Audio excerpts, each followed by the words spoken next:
Imagine a group of scouts trekking through the desert 800 years ago, looking for a new location for their band to make their new home. After walking for many long, hot days, without much water, and with only a few ground squirrels to eat, what surprise they must have had when they suddenly came upon this lush area along Wet Beaver Creek. Standing in the shade of the sycamores, listening to the rippling of the water flowing by, and gazing up at the bright, white limestone cliffs towering above, wouldn't you think this to be the most ideal place to make your home? In the next several minutes, we will be overviewing the natural history of this site and the surrounding area of the Verde Valley. There are a lot of interesting things going on here, every moment of the day and night. This area is truly a desert oasis, with Wet Beaver Creek providing much needed water to this arid environment. You will find many unique species that live in this type of habitat surrounding the creek, known as a riparian habitat. The geology of this area is very interesting. Why are these cliffs so brilliantly white? Can you imagine what it was like to live here with such a spectacular view? What would you have done for a living? First, let us take a look at the unique species of flora and fauna that are found here.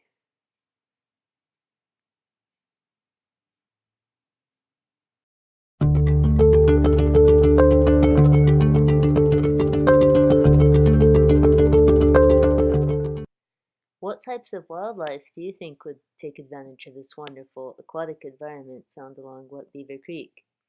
Beavers, perhaps? Yes, although beavers are no longer common along their namesake creek.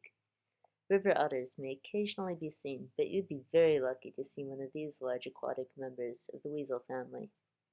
Much of the wildlife that uses this water resource is wildlife that spends a lot of time out in the surrounding arid landscape as well.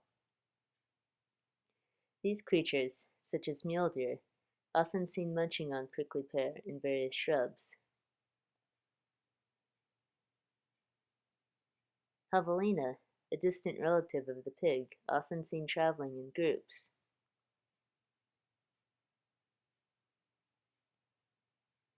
And skunks, including the striped and spotted varieties, come to quench their thirst at this cool oasis. What other animals do you think might take advantage of this situation?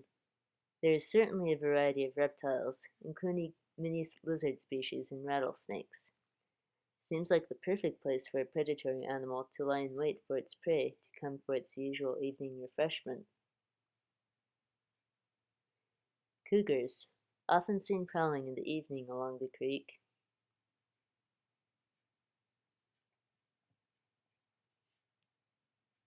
Bobcats, usually hunting the ever-common desert cottontail.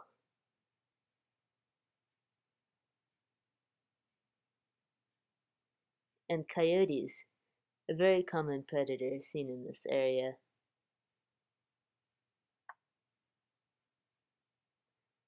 You may also see ringtails, a shy nocturnal relative of the raccoon and coati.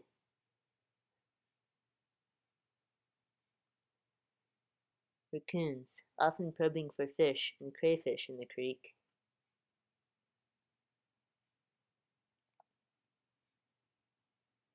And gray foxes, the only arboreal canine in North America.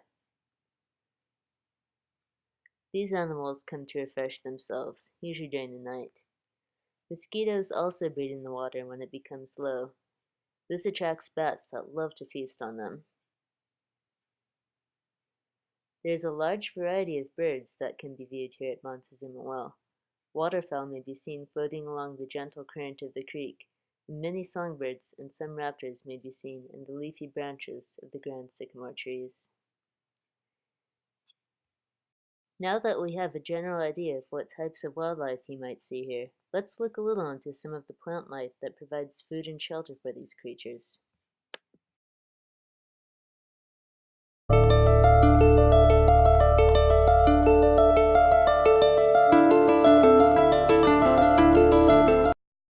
There are some beautiful tall trees with white Takema bark, providing a lot of cool shade that are a common sight at the monument.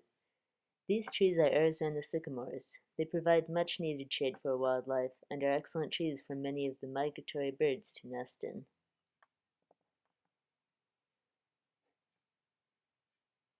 Another common sight here is a large shrub with unusually shiny dark green leaves compared to most of the other shrubs around.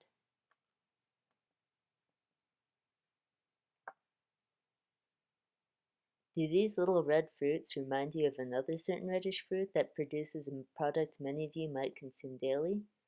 A certain dark beverage that wakes you up every morning? This plant is actually in the coffee family and is called the California buckthorn. However, just because it looks like coffee does not mean it tastes like coffee. Some tribes consumed this fruit fresh or dried, but it does not make a good coffee substitute. The mesquite tree's seed pods were commonly, and still are to this day, ground up into a protein-rich flour that can be used for baking.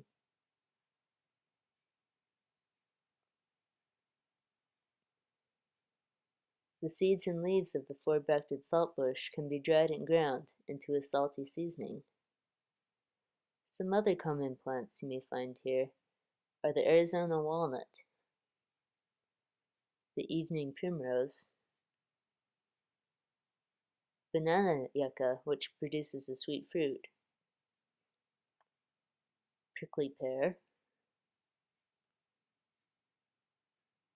hedgehog cactus, golden columbine, and sacred datura, the last two being very poisonous. Next, let's look at the soil that these plants are grown.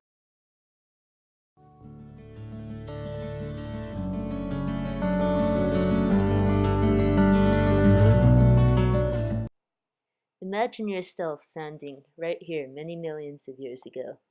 What would you be seeing? A tropical rainforest? A vast expanse of barren desert? On the shores of an ancient seashore? Close. You would actually be completely underwater.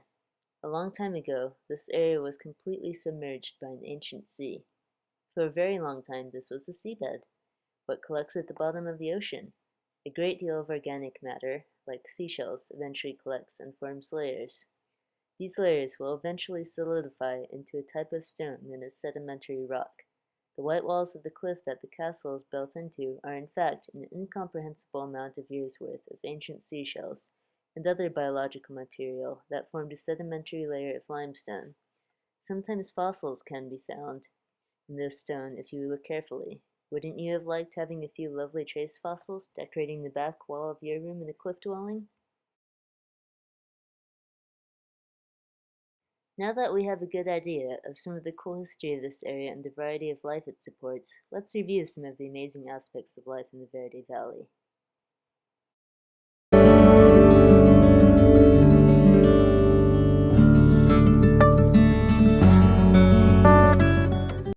As we have seen today, the Verde Valley provides some rare, highly valued water sources that support a wide variety of life through its unique ecosystems found along streams such as Wet Beaver Creek seen here at the castle.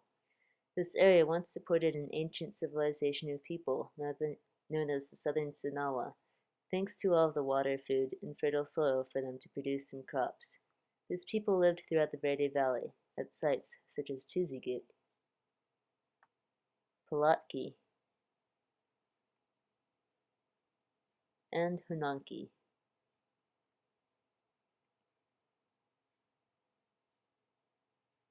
During your visit here, keep an eye out for some of the wildlife that frequently visits here, such as mule deer, coyotes, foxes, bobcats, and if you're really lucky, a river otter.